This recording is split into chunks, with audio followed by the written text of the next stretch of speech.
Israel අග්‍රාමාත්‍ය Benjamin Netanyahu සහ ඇමරිකානු ජනාධිපති ඩොනල්ඩ් ට්‍රම්ප් සමග පසුගිය සදුදා පැවති සාකච්ඡාවේදී නැවත ඉරානයට පහර දීමේ හැකියාව පිළිබඳව සාකච්ඡා කළ බව එම රැස්වීම පිළිබඳව විස්තර දන්නා ඇමරිකානු නිලධාරීන් දෙදෙනෙකු පුටා දක්වමින් විදේශ මාධ්‍ය වාර්තා කර සිටිනවා.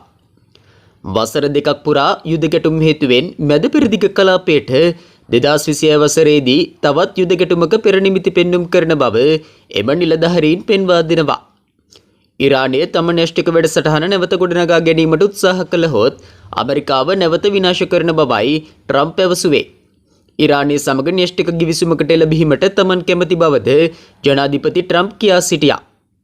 එම රැස්වීමේදී ඊශ්‍රායල් අග්‍රාමාත්‍ය නෙතන්යාහු විසින් 1 ජුනි මාසයේදී ඉරානයට එල්ල කෙරුණ ප්‍රහාරයෙන් පසු න්‍යෂ්ටික වැඩසටහනේ මාස 6කට පසු තත්ත්වය පිළිබඳව සාකච්ඡා කළ අතර ඉරානයේ බැලිස්ටික් මිසයිල් වැඩසටහන පිළිබඳ ඊශ්‍රායලයේ කනස්සල්ල ඇමරිකානු ජනාධිපති ට්‍රම්ප් වෙත ඉදිරිපත් කළ බව ආරංචි මාර්ග පවසනවා. පසුගිය සතියේදී ඉරාන විප්ලවවාදී ආරක්ෂක බලකාය විසින් සිදු කරනු ලබන මිසයිල් අභ්‍යාසය ඊශ්‍රායලයට එරෙහි ප්‍රහාරයක් සඳහා වූ පුහුණුවක් විය හැකි බවට ඊශ්‍රායල් නිලධාරීන් ට්‍රම්ප් පරිපාලනයට අනුතුරු වීමක්ද කර ඇති බව වාර්තා වනවා. ඒ අනුව 2026 වසරේ පළමු සති කිහිපය තුළදී ඉරානයට එරෙහිව ඇමරිකාව සහ ඊශ්‍රායලය ඒකාබද්ධ මෙහෙයුමක් සිදු කිරීමේ වැඩි ඉඩක් ඇති බවට මත පලවනවා.